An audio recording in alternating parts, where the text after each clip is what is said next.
অনূর্ধ্ব-23 Asian cup বাছাই পর্বে নিজেদের প্রথম জয়ের খোঁজে আগামীকাল মিডল ইস্টের দেশ ইয়েমেনের বিপক্ষে মাঠে নামবে বাংলাদেশ অনূর্ধ্ব-23 দল।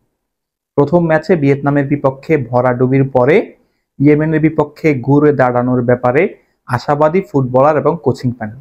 প্রথম ম্যাচে যে ধরনের ভুলগুলো বাংলাদেশ দল করেছে সেগুলোর পুনরাবৃত্তি দর্শক কিংবা কোচিং প্যানেল কেউই চাইবে না, এতটুকু তো নিশ্চিত। যেখানে বাংলাদেশের সর্বশেষ 2 আসরে কোনো জয় আসেনি, এই আসরে আসলে বেশ কিছু ফুটবলারকে নিয়ে আমরা স্বপ্ন দেখেছিলাম এবং প্রবাসী বংশোদ্ভূত যে ফুটবলাররা ছিল ভেবেছিলাম যে অন্তত তাদেরকে নিয়ে এইবারে আমরা আসলে ভালো কিছু করব। যদিও প্রথম ম্যাচে আসলে তার ব্যত্যয় ঘটেছে, তবে দ্বিতীয় ম্যাচে আসলে সেটা আর পুনরাবৃত্তি করতে চায় না। তবে দ্বিতীয় ম্যাচ আসলে ইয়েমেনের বিপক্ষে কেমন একাদশ নামাবে, প্রথম ম্যাচে তো আমরা দেখলাম যে একাদশের একটা গোলমাল ছিল, সেই একাদশের গোলমালটা কি আবারও দেখা যাবে? তবে প্রত্যাশিত যে একাদশ সেটি হতে পারে এরকম যে প্রথম ম্যাচের বেস্ট পারফরমার যদি বলি, গোলকিপার মেহেদী হাসান শ্রাবণ তার জায়গায় পাকাপোক্ত করে রেখেছে। অপরদিকে 2 সেন্টার ব্যাক আমার থেকে যেটা মনে হয় শান্ত এবং শাকিল আহাদ তপু, তার প্রতি আসলে কোচ ভরসা রাখবে। অপরদিকে লেফট সাইডে লেফট ফুল ব্যাকে প্রবাসী বংশোদ্ভূত footballer one of the best performer last ম্যাচের জায়ান আহমেদ, সে কিন্তু থাকছে এটা নিশ্চিত। তবে রাইট সাইডে কি রিমন হোসেনকে সুযোগ দিবে নাকি আসলে তাকে বেঞ্চ করানো হবে? তবে যেটা মনে হয় সেটা হচ্ছে কোচ তার উপরেই আস্থা রাখবে। এবং যদি আমরা মিডফিল্ডের কথায় আসি, আমি আমার লাস্ট ভিডিওতে বলেছিলাম বাংলাদেশের সবচাইতে শক্তির জায়গাটা হচ্ছে মিডফিল্ড, কিন্তু মিডফিল্ডটাকে আসলে আমরা যেমন মিডফিল্ড চেয়েছিলাম তেমন মিডফিল্ড লাস্ট ম্যাচে দেখতে পাইনি। ফুটবলারদের সামর্থ্য ছিল কিন্তু তারা ওইভাবে পারফরমেন্স করতে পারে না, হয়তোবা কোচের ট্যাকটিক্সের কারণে। লাস্ট ম্যাচে যেরকম মিডফিল্ড দেখেছিলাম আমরা হয়তোবা এই ম্যাচে ওইরকম মিডফিল্ড দেখবো। অধিনায়ক মোরসালিনের সাথে কিউবা মিচেল এবং অপর সাইডে জনিকে দেখতে পাবো। তবে জনির জায়গায় যদি আমরা সাব্বির হোসেনকেও দেখি, সেখানেও আসলে এটা নিয়ে আসলে সংকোচ থাকার কোনো কিছু নেই।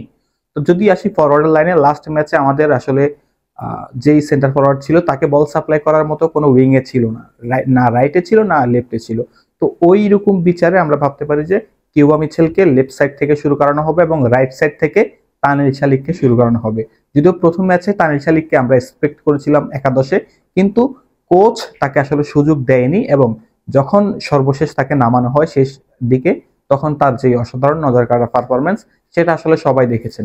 ওই পারফরমেন্স বিচারে তিনি আসলে এই একাদশের জায়গা দাবি করেন। যদি এরকম একটা এই একাদশ হয় তাহলে সেন্টার ফরওয়ার্ড কি হবে? লাস্ট ম্যাচে আমরা সেন্টার ফরওয়ার্ডের জায়গায় আলামিনকে দেখেছিলাম এবং আমাদের কাছে অন্য অপশন রয়েছে ফিয়াস আহমেদ নোভা এবং মিরাজুল। তবে এই জায়গাতে কি কোচ আলামিনের উপরে পূর্ণ ভরসা রাখবেন নাকি নোভাকে আবার সুযোগ দিবেন প্রথম একাদশে, নাকি মিরাজুলকে সুযোগ দেওয়া হবে? এই জায়গাতে আপনারা কাকে দেখতে চান সেটা আপনারা কমেন্ট করে জানান। সো এই ছিল মোটামুটি বাংলাদেশের একাদশ। এই একাদশটা যদি খেলে তাহলে এবং যদি একটা ভালো পরিকল্পনা এবং পরিকল্পনাটা যদি মাঠে বাস্তবায়ন হয় তাহলে জয় আসতেই পারে। তবে র্যাঙ্কিং এর বিচারে এই যে ইয়েমেন আমাদের থেকে কিন্তু অনেক অনেক এগিয়ে রয়েছে। তাদের যে ন্যাশনাল টিমের র্যাঙ্কিং বর্তমানে 156, আমাদের র্যাঙ্কিং 184। ওই জায়গা থেকে র্যাঙ্কিং এ যেমন একটা বিস্তর ফারাক রয়েছে, তেমনি দুটো দলের খেলার মধ্যে আসলে ফারাক রয়েছে। ইয়েমেন আমাদের বিপক্ষে খেলতে নামবে একদম উৎফুল্ল একটা দল নিয়ে। তারা নিজেদের প্রথম ম্যাচে সিঙ্গাপুরকে 2-1 গোলের ব্যবধানে হারাইছে। আর আমরা আসলে হতাশায় পড়ে একটা প্রেসারে খেলতে হবে, যেহেতু এই ম্যাচটা আমাদের জন্য এক হিসেবে নক আউট পর্ব।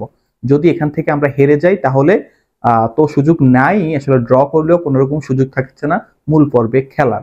তাহলে এখন অনেকে প্রশ্ন করবে, ভাই গ্রুপ চ্যাম্পিয়ন হওয়ার দৌড়ে তো বাংলাদেশ অনেক পিছিয়ে, তাহলে কিভাবে আমরা আসলে মূল পর্বে খেলার স্বপ্ন দেখতে পারি? মূল পর্বের খেলার স্বপ্নটা ওইভাবেই দেখতে পারি যে এই গ্রুপ থেকে এক প্রকার ভিয়েতনাম যে গ্রুপ চ্যাম্পিয়ন হবে সেটা আসলে বলা বাহুল্য, কিন্তু যে একটা নিয়ম রয়েছে 4টি রানার আপ দল আসলে গোল ব্যবধানে এগিয়ে থেকে বা পয়েন্ট ব্যবধানে এগিয়ে থেকেও সুযোগ থাকবে ওই জায়গাতে খেলার।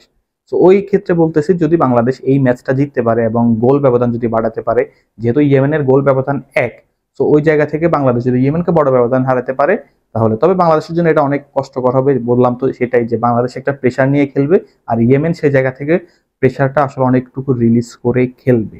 আর যেমনটা আসলে বাংলাদেশ বাহরাইনে গিয়ে প্রস্তুতি নিয়েছিল, ইয়েমেন কিন্তু এই যে টুর্নামেন্টে আসার পূর্বে ভালো প্রস্তুতি নিয়েছে। সেই প্রস্তুতিটা তারা নিয়েছিল সংযুক্ত আরব আমিরাতের ফুজাইরাতে ক্যাম্প করে। সো দুটি দলই আসলে ক্যাম্প করেছে, দুটো দলই প্রথম ম্যাচ খেলেছে, ইয়েমেন জিতেছে, বাংলাদেশ হেরেছে।